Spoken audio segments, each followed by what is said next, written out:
What a joy to be here. What a vibrant room. I just look around and see just the diversity of age. And that is such a gift, right? Mentors, you rock. And children who are college students, excuse me, you can tell I have 3 at home. It's like everyone's corporately children.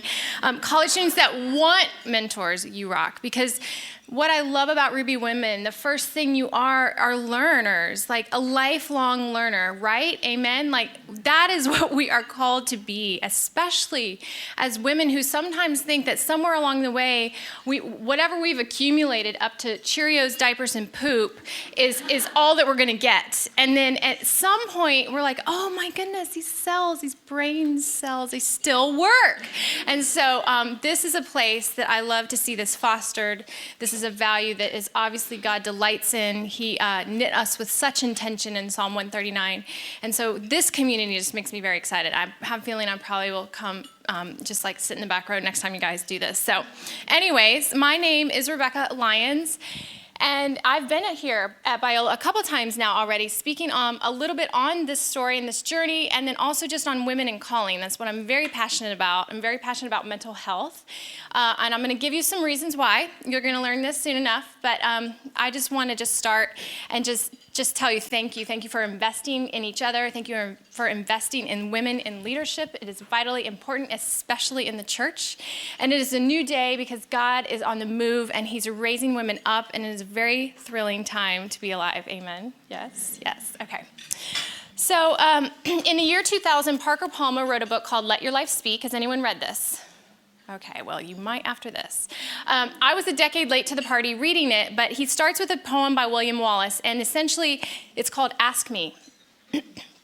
Ask me if the river is my life. And really beneath all that, he's saying, is the life I lead, the life that longs to live in me. And when I read that, I was like, because what that really means is the life that I live in the going out and the lying down and everything in Psalm 139, like you're familiar with all my ways before a word is on my lips, you know completely, O Lord. Is that reflective of the life that you actually planted in me, something that you called me to? And when I read that, my life looked a lot like Target returns, okay?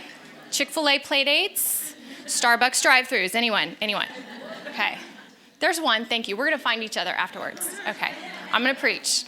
So there was a little sense of displacement going, okay, I remember Rebekah who marched off to college with, ready to charge hell with a water pistol, but somewhere along the way, 20 years later, she's lost, scrubbing poop out of sheets. And that's okay, because it's when God entrusts us with children, he absolutely calls us to steward them and to raise them and to train them and to launch them out like arrows. That is an assignment. That's not optional. It's not if you feel like it. It's a mandate to every mother that is entrusted with children or adopts children or takes children. Whatever that looks like, we are very much called to that. But in the middle of doing that, who were we before the children? Before the husband, before whatever. And so there was this excavation of the heart that I had to start wrestling with on that day. And so I started backpedaling a little bit. And at age 26, I was 39 weeks. My husband was working at a company, and I was working at a church in Atlanta, Georgia. And my job was to just get adults in small groups. I worked for North Point, Andy Stanley. It was back when there was only 30 of us, and it was great. I loved it, every bit of it, and I had full intention that I would keep working full time once this little guy came. But at 39 weeks, I walk into the OB, and I just did my routine last week check, and I said, hey, do you usually do ultrasounds at the end? And she's like, not unless you're unusually large or small, which at this point, my face was swollen larger than my stomach. So I knew something might not be right. I said, not unusually large. Because people were like, you look so good. I'm like, I'm not sure I'm supposed to look so small because I'm 39 weeks. I think something might be wrong. And so they sent me to the Northside Hospital, the baby factory. And I called my husband. I was like, you need to get here because something seems off. And so they did it at level 2. And the doctor basically said, your baby's 4.5 pounds. You have no fluid. Where have I been? You have no fluid and failure to thrive. You're having this baby today. So you can imagine, right? This is my entree to motherhood. The firstborn type A control freak that I am just kind of like lost it all, right? We're going rogue. And so I didn't even have bras like packed. Sorry for the men in the back of the room, nursing bras. I was like, honey, just grab whatever you can find in our closet and throw it in a bag and let's come on.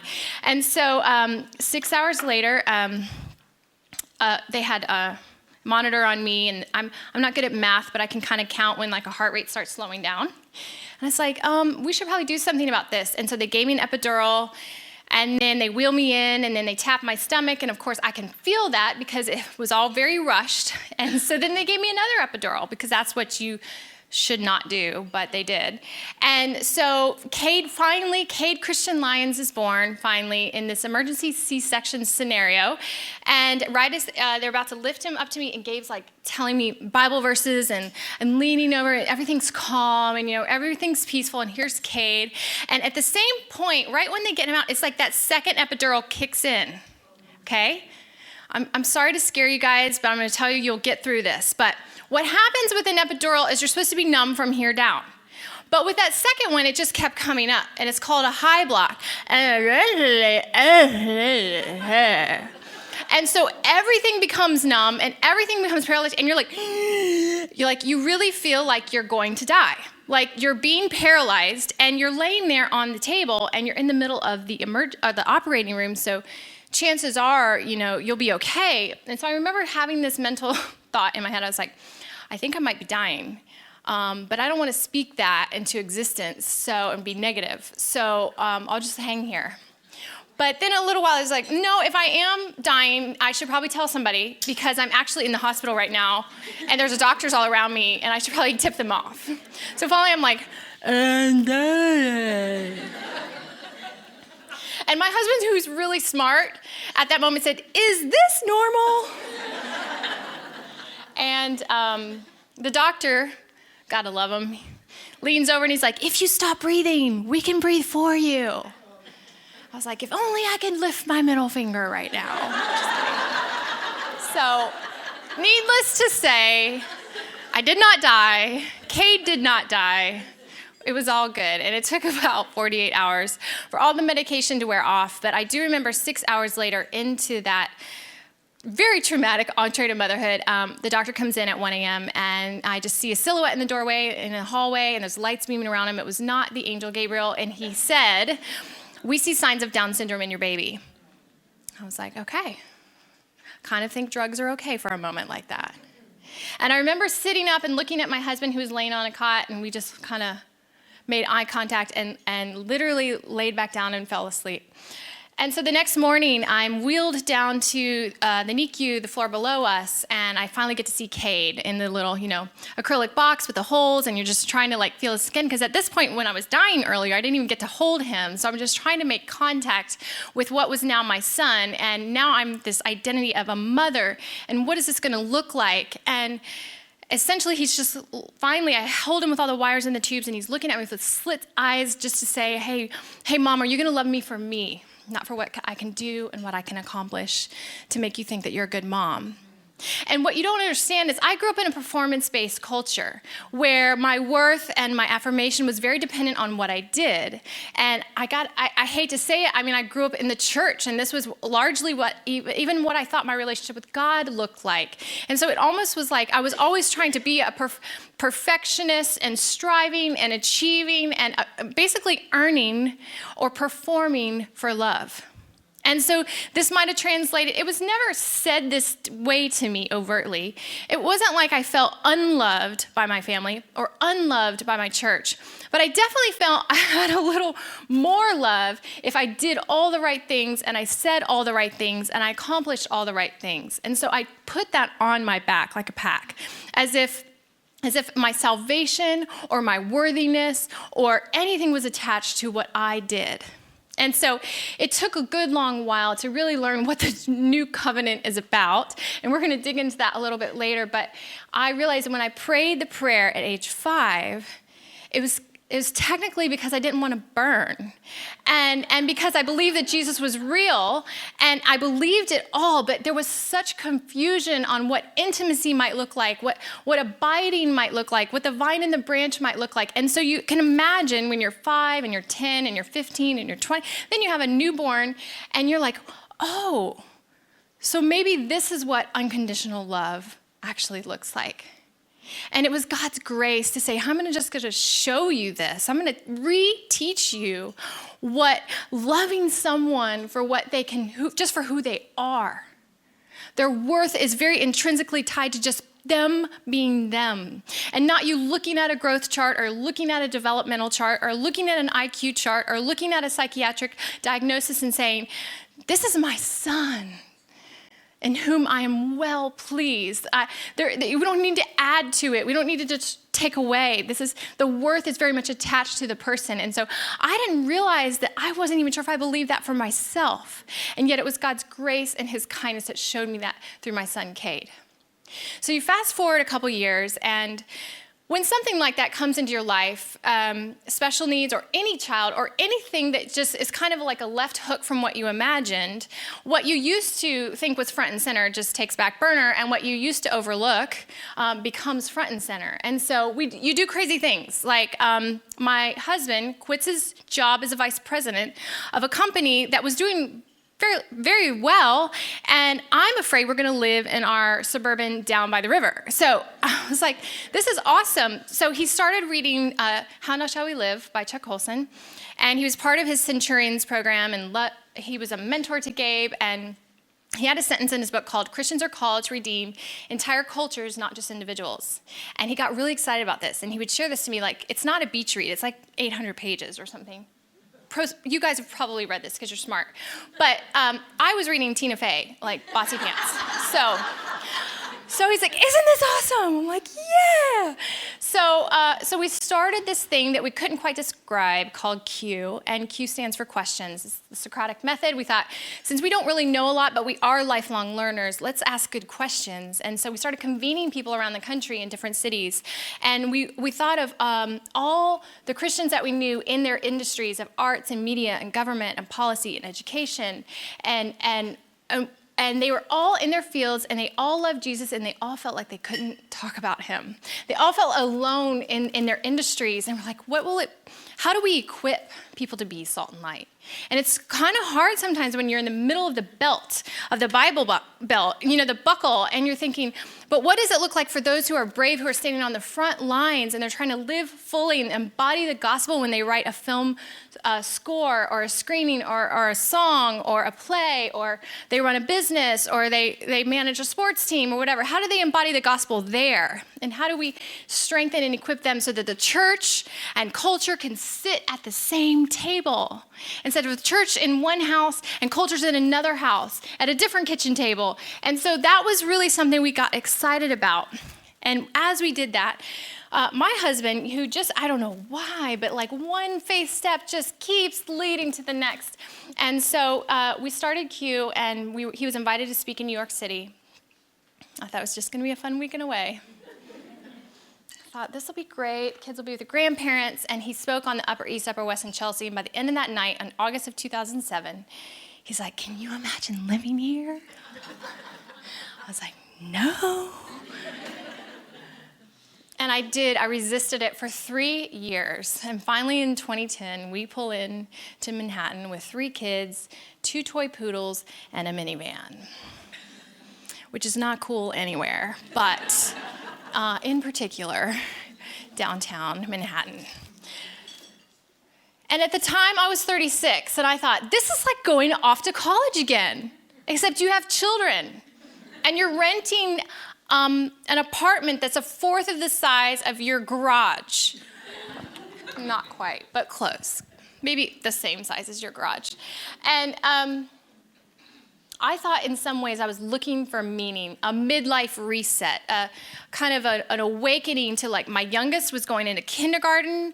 We kind of found our footing again. I would skip the streets. I started taking night classes at Parsons School of Design because that was my background. And I thought, but of course, everyone was half my age at that time, so I'm kind of like sitting in the back corner. I'm not cool anyway, but then I'm twice everyone's age, so there's that.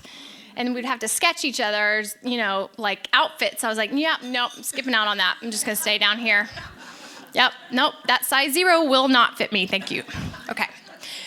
So it was very humbling and soul-searching and kind of like, here we are. I'm not really sure what this means or what this is going to look like, but for whatever reason, God has us here. And 4 months into that journey, I had my first panic attack. Dun, da, da, da. And I'd never really had anxiety. I'd never had a history of anxiety. Again, a reminder, firstborn type A control freak. The closest I'd come to fear was the day Cade was born. And the closest I came to grief was the day Cade was diagnosed. And that was confirmed. And so in some ways, I still had kind of like sized life up in this life that Rebekah had really orchestrated, that she would kind of just kept a lid on. That is the day that the unraveling really began. And I'd love to say that it like buttoned up quickly within 2 weeks, but panic doesn't do that. Anxiety is a killer. I mean, it grips you in fear and to the point where I would avoid elevators, trains, subways, crowds. Has anyone ever been to New York? I would now be crippled. And this lasted 1.5 years. And I was wrestling with even God being so big and me being so small. And I'm 1 in 8 million people in the span of 11 miles. And I'd come up at the top of the subway and be like, do you still see me? Like, you're so vast. And I'm just here. I feel alone. Like, hello? And what was wild, and I can tell you this with full assurance now, but it took me leaving the Christian subculture and going to the dark of New York City for Jesus to get loud again. I almost lost him in the church culture and the church production, and I couldn't hear his voice anymore, and I wasn't really sure if he was good. And I wasn't really sure if he cared a whole lot on the day in and day out structure of my life. Did he even have a calling for me? My husband offered to hey, I'm going to send you out to meet this guy, Pete. And he talks to people about their calling and their passions. And I was like, I don't want a calling. I want a piano. And so then he went on Craigslist, and that was my big 35th birthday present. What it really meant actually was, I'm afraid to step into something that maybe God set in motion when he knit me in my mother's womb, or when he fashioned and formed me, when he gave me birthright gifts, and all those things that Parker Palmer talked about in that Let Your Life Speak book. But I was afraid of that. It meant I would actually have to come out of hiding, and I would actually have to be honest with struggles, and I would have to risk in some areas, and I would have to deal with a little tiny bit of mommy guilt if I did leave my children with a babysitter, and just to sort it out at a coffee shop with a journal, giving even some space to what that might mean. And so 18 months into this journey on panic, September 20th of 2011, I was with 4 girls who we had just moved there essentially within a couple years of each other, and we met every Tuesday. And they said, how's your panic? And I was like, oh, it's fine. After a while, you kind of just you don't want to talk about it. Wah, wah. Debbie Downer has entered the room. And so you just kind of stay to yourself. You avoid parties. The invitations started to kind of wane. And you live a life of hiding. And so they prayed for me, and to be fair, I had lost faith. I just felt like this is my cross to bear. We're gonna walk in this and just deal. And so that night I had a panic attack like so many nights before, and at 3 a.m. my husband's praying, and I'm just clenching his arm because I can't speak. It gets to a point where the adrenaline's so high, you're just and you can't find language or words or anything, and you usually have to escape or it won't stop. And so he prayed, and finally I found my voice. I said, rescue me. Deliver me. I cannot do this without you. And in a moment, my body just broke, done on the bed. All was still. And maybe there's a name for this in Pentecostal circles, but I'm a Baptist girl, and I had no idea what was happening, and I'm just laying there like that. I was like, babe, what happened? He said, you stopped. And there was a side of me that was like, I don't understand this. I don't know if this is coming back. It was like almost like I had encountered God in a way that I couldn't explain. And he left me there to wrestle with the realness of it. And so the next day I'm kind of like,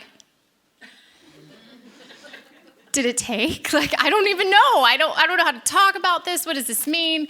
And so I stepped out in my city, and that next morning, I remember the weeks to follow, like everything kind of came alive in color. And when you're sick, you only see yourself. It's like survive, self-preservation. Everything is reflected. Your eyes are on yourself. But when you're well, the scales fall and you begin to see everyone else. And I began to notice that there were women walking my city just like me. Bright, shining stars that somewhere along the way, something had faded and they had lost this sense of who they were and whose they were.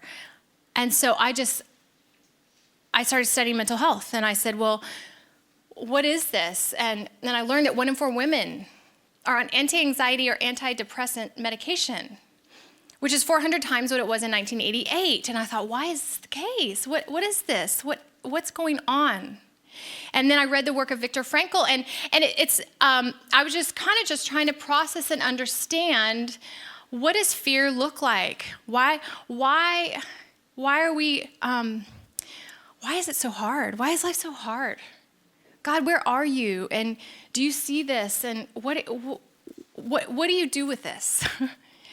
And I studied the work of Viktor Frankl, and he was a Holocaust survivor, and he treated suicide patients before the war. And he wrote this book called Man's Search for a Meaning. And essentially his premise was that sometimes the root of our anxiety is a sense of unfulfilled responsibility. It's almost this fear of purposelessness, that maybe God fashioned and formed something in us, and we were made for something, for his plans and his purposes, but we're not doing it. And it almost just puts pressure on us, and it creates this just unrest in our soul.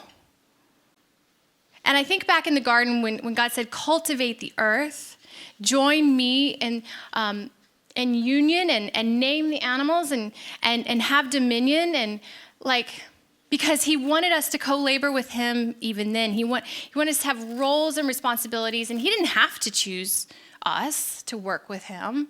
But that's the method in which he decided to do that. And then in the new covenant, he says, I want you to become my hands and feet. I want to join me in the renewal of all that is broken because of the fall and all that is broken because of the curse. So let's lock in and do this. And so it took a little bit of time to unpack, like, well, is calling part of this thing? What does that mean? I mean, I'm not against medication. I want to go ahead and say that now. I don't want to make anyone feel like there's any shame on it. I think there's a whole stigma attached to that is not helpful and is not healthy, because you're a doctor and you know exactly what you need to do. But what I want to speak to right now is, what can we do for a heart healing? And how can that maybe affect even our emotional and mental and spiritual perspectives on all of the way we see the world and the way we engage it? So I started to study calling, and what is the premise of calling? It's basically essentially where your talents and your burdens collide. It's really not complicated. It's kind of like when Psalm 139 says, you knit me in my mother's womb. My frame was not hidden from you when I was made in the secret place. He knit us with such intention. So basically, God is very creative. His imagination is that vast. We really don't have to look to the right or the left on this. There's going to be natural bents that each of us are born with. And we see it in our own kids when they're 8 and 9 and 10. They love it. They come alive. They almost drive us crazy because they love it so much, and they do it all the time. But whatever those things are, those give way to like the clue into our birthright gifting. And at age 33, my mom's pushing my son on the swing, and she's like, I always thought you'd write. It's like, what? That would have been really helpful when I was picking a major. Sometimes that's all it is. It's just someone to speak over us what they see in us. And we're too close to it. We're like, well, I kind of like it, but is it a hobby? Is it a gift? Is it a talent? Is it a distraction? You know, and I think sometimes we just have, and that's what this room can do as mentors. We can call out the life Speak life over what God has already actually set in motion, what he's already planted from the womb. We're going to affirm his good, creative gifts in each of us. So that's where your talents are a huge part of your calling. I mean, that's what's going to make your calling fun. I'm like, you don't want your calling to be something that you're terrible at and you hate. God didn't do it that way. Like, that's not the point. The point is like, no, I gave you a natural bent so that if you can throw a bunch of ingredients in a bowl and it tastes amazing and you didn't use a recipe, trust me, that is a gift coming from this one. Or whatever it is. It usually is indicative by what is effortless for you, what kind of just makes your heart sing and your countenance changes a little bit, you come alive, you're like, I don't know, I really like it. I don't know. So take note of that. The other piece, though, is burden. And burden is not so fun to talk about, but it is vital to calling. It's vital to the way of Jesus. It is vital to redeeming what is broken. So burden is informed by the life you've lived, the journey you've walked, the family you were born into, and the thing that broke your heart. So it's not just what you do, it's why. Because we could all, the world has figured this part out. There's a lot of people in marketplace that are doing what they do well, and they're gifted for it, and they're wired for it, and they're running after it. But what compels them? Is it luck? What compels them to actually build and create and cultivate the earth? It's out of redemption of something that is broken. We are redeemers. We are called to join him into this great work of renewal. And it's going to look vast and creative, and it's going to just span the globe. And anyone who is in college right now, you have like a front row seat at that, like a glimpse into God's just creativity that gives him glory. And when it is connected, the things that make your heart sing is connected to redeem the things that breaks your heart. Therein lies calling. And so I thought for myself, okay, when I was in 4th grade, I was called Becca Book. And I read 62 Nancy Drew books in 1 year. Because I kind of liked her. She was pretty awesome. And we didn't have a TV, so, cheap entertainment. My mom was a teacher, and so every day at school, I'd check out a new book, go back. So I didn't know at the time, but readers make writers, and I never took a writing class, and I still think my writing's But the point is, I loved it, and I learned about life through the power of story. So I was like, okay, well, if you want to use communication, words, language, whatever, to be a part of my gifting that redeems something that is broken, then let's go to burden. What is the thing that broke my heart?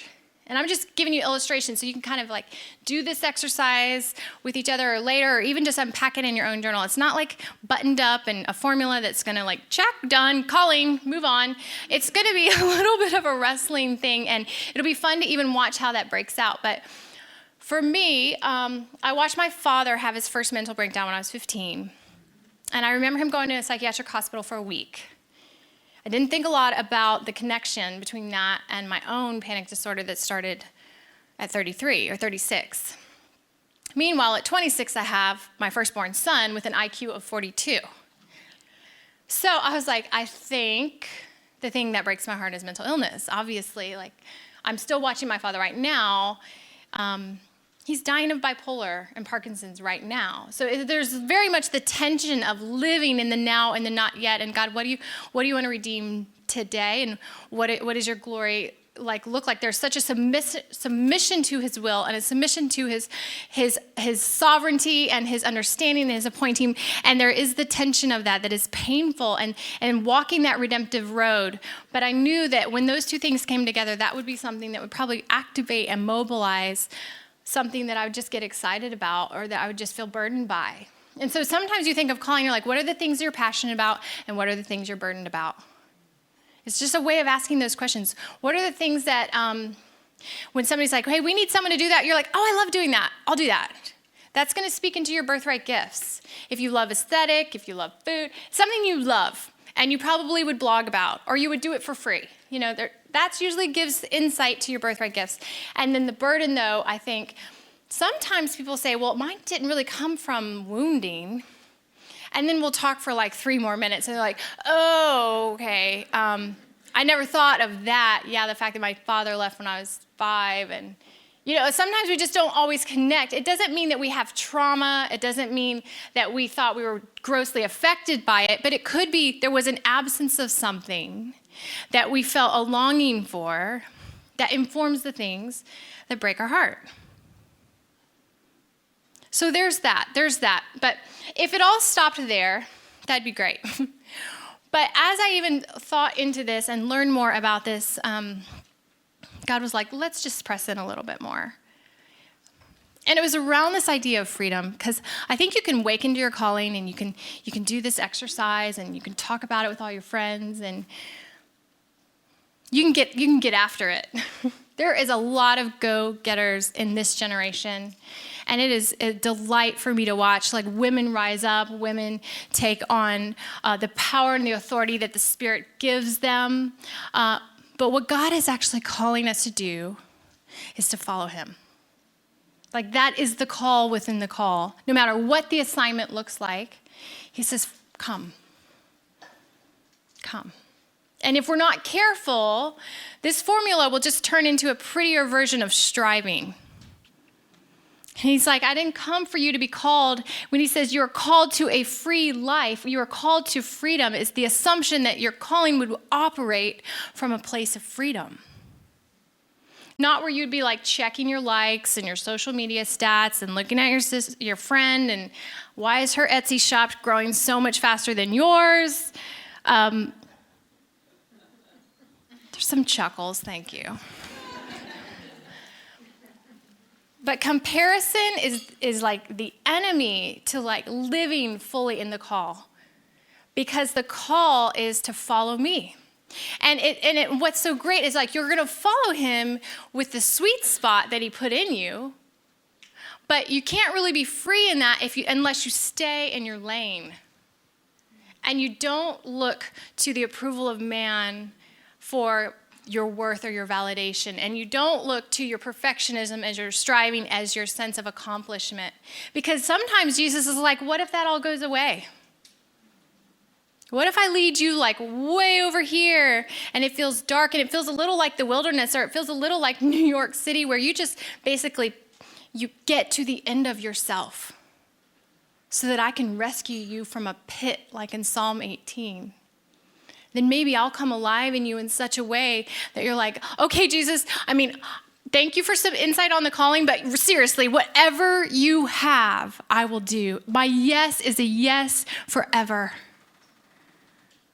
And it might look this way and it might go this way, but I'm in. And I want to speak to that. Because ambition and drive and aspirations is good. It is good. I'm not shaming that. But what I really want us to hear is that the way of Jesus was always countercultural. He had the most power, but the most powerful thing that he did was when he became the weakest. And when we lose our life, we find it. And that everything that he gives us is for our calling is not even for ourselves. It might save us, but then we give it for something else. It is always, you have been freed to set free. If the same power that conquered the grave lives in you, then that means that you become agents of helping people walk from death to life. Like you become the hands and the feet. All of a sudden, God's like, all the riches of heaven are available to you through the vine. Like lock in. And so I'm going to end with just a couple passages. My prayer for you guys, as you wake into this idea of calling and you walk in it and you look at the world and say, Lord, I'm yours. My life no longer is my own. I've been bought with a price and I've been set free. And whatever you have, if we raise up a generation of women who just say, I'm in, then the enemy will shudder. Because we're not living for ourselves, and we're not building our own kingdoms, and we're not seeking fame, and we're not making a name, and we're not building Babels or towers. We're just saying we want to be an army of women who lock arms and take advance that step into something, and we gain ground because we are humble and we are broken and we are poured out, just as our Savior was. So in Ephesians 3, I'm going to have two prayers. One is the prayer of spiritual power, and one is the prayer of spiritual insight, and the second is the prayer of spiritual power. Because if you look outside this room, the world is almost spinning off of its axis. The dark is getting darker, and the light is getting brighter. Okay? I know you know this. Everyone has internet. Everyone sees trauma all the time. And I think God is looking at his church and he's saying, where are my holy people who I love? Who is going to stand up and put on the armor of God, not the bathrobe of God, so that you can resist the devil? And the helmet of salvation is serious, and the belt of truth is serious, and the shield of faith and the sword of the Spirit. Like, this isn't like optional. This isn't if you feel like it on Thursday. This is like, no, you like prepare as if a battle is coming, and every moment is boot camp. Every moment is to be aware of the call, and within the call to be on your face and on your knees and receiving the word, meditating, like he said in Joshua, day and night, day and night. Be strong and courageous, meditate day and night. Be very strong and courageous, meditate day. Like, again, like I'm going to need to pour into you. You cannot rest on the laurels of the prayers of the last generation. You cannot rest on the laurels of the prayers of your mother and your grandmother. You're going to have to get well acquainted with prayer yourself. And that's going to be kind of ugly, snot, shower cry kind of prayer. Okay? Where you lose the shoes and you're like face down and you're like, rescue me. And maybe that's too soon. But I'm just saying, I think you're ready. I think God is calling our church to that moment. And he's saying, I've given you all you need to push back the dark.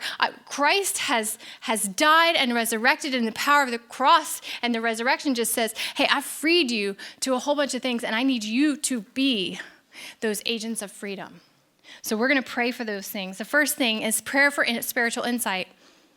Ephesians 1:17, I pray that the God of our Lord Jesus Christ, the glorious Father, would give you a spirit of wisdom and revelation in the knowledge of him. The Bible is so awesome and like instructing us on how to pray. When he says, hey, if you lack wisdom, ask for it, and I'll give it to you generously. As a kid, I was like, well, okay. Will you please make me wise like Solomon? But here it says, I pray that not only would it give you a spirit of wisdom, but revelation in the knowledge of him. What's so amazing about the Bible is that because it is living and active, you can read the same verse you've probably read 100 times in your whole life, and in the right moment, the Spirit will prick you of your conscience, and something will break wide open. So that is the revelation of the knowledge of him. It's as if you're hearing it for the very first time. I read Hebrews 10 2 years ago, and I was like, are you kidding me? You paid this price once and for all? It's as if I didn't know. I mean, I knew that, but it meant, it says, he's like, your hearts are sprinkled clean because of Jesus. I was like, well, I don't know, because I just yelled at my kids. It was like, I didn't even understand how Jesus crediting me with his righteousness so that God could see me as a beloved son, and absorbing my sin and my shame onto himself. Like, it was as if something just woke up. So we look for the revelation and the knowledge. He says, I pray that the eyes of your heart may be enlightened so that you may know what is the hope of his calling. The point of calling is not that we have a job that pays well and buys us an American dream. The point of calling is that we just walk in the assignment that he gives us, and we shed light and the gospel to everyone that he puts in our path. And that is hope. How many people are going to come to you in the next week and go, I am dying. I'm depressed. I can't pay my bills. I have no support from my church. No one seems to know that I go home alone every night. Who's going to be the hope of calling in that person's life? It's going to be you. Who are they going to talk to? Who is going to look at the overlooked, the oppressed, the abandoned, and the outcast? That's you. You think of Jesus, he didn't look for the priests and go, I came here for the priests. I died inside the gate for those inside the gate. No, he died outside the gate for those outside the gate. Thankfully, because I'm not Jewish, and so if he had not done that, I would not be standing here right now saying what I'm saying. But because Christ did that, then so ought we. When Jesus says, blessed are the poor in spirit, they inherit the kingdom, it's because he's saying, the poor in spirit are who I choose. The ones who are broken, like hanging by a thread, like dying on the vine. I look for the ones who will minister to them. May we be that person. May we be the ones that watch after the orphans and the widows, that clothe the stranger, that welcome him in. What a challenge. The way of Jesus is very countercultural. There is no barrier, there is no division, there is no divide. Jesus is king of diversity. No one is exempt. Praise God for that.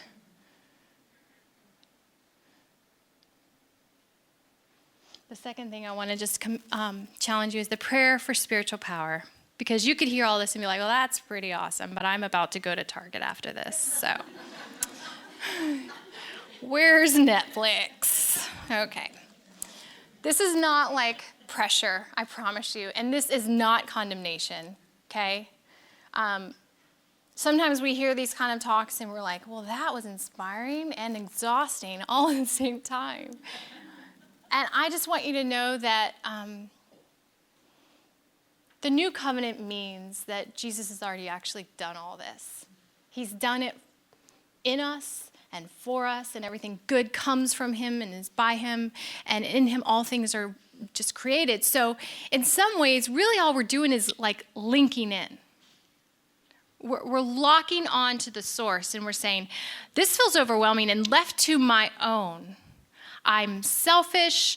I just want to scroll through Instagram. I love chai lattes, and my feet hurt because I'm wearing stiletto high heels. Okay? Or we go, okay, Lord, you know what you're getting here. So if you still see fit to renew my mind and set my eyes on what you would see and give me your vision and your burdens and your heart, then start interrupting my life. I want you to tell me where to go, what to say, who to encounter. I will say yes to any door you open, and I will initiate nothing. I want my day to be about you and your day. My agenda to be about you and your agenda. And if we just locked in like that, and that became a new normal, that's the whole exceeding and abundant above all you could ask or think. All of a sudden, we're telling a story 2 years from now. We're like, I have no idea what happened, but somehow the Lord has planted me here, and my heart has come alive. And I'm watching kingdom work every day, and I didn't even know that God could be so good and so kind to ask me to join him in this. That's all he wants, is a willing yes. And it's really helpful if you're weak, because if you are, then that means his strength can be made perfect in it. You think of Moses, he's like, I need you to go deliver my people. And Moses is like, I'm not sure if you've heard, but I'm not good with words. And God is so kind and annoyed. He's like, who made your mouth? Kind of how I feel with my kids. Who pushed you out of the cesarean section? Not really. But there's this father figure that just says, I know what you can do, and I choose you. And so fine, we'll get Aaron to join along, but just know that you're the one that I speak to, and you can deliver the message, because I choose you because you're weak, so that I can be made perfect in it. and that you'll stay humble. Paul talks about the thorn. The point of the thorn was so that he would stay humble. It was from Satan. It's very clear, a messenger of Satan. But the thorn was so that he would stay humble and so that God's strength would be made perfect. So Paul could do crazy things, like basically write the New Testament and build the church. The thorn didn't keep Paul from walking out his calling. It actually empowered it. So let's not look at our situation and go, well, this is hard and this is hard. Let's say, God, how about you take the hard and you show me the point? And whatever you've redeemed over here that was really dark and really hard, then may that be the catalyst for me to leverage my ministry, or may I just put me in front of those people because I can say, I've been there, I got it. I hear you, I empathize. This isn't the end of your story. Biola University offers a variety of biblically centered degree programs, ranging from business to ministry to the arts and sciences. Visit biola.edu to find out how Biola could make a difference in your life.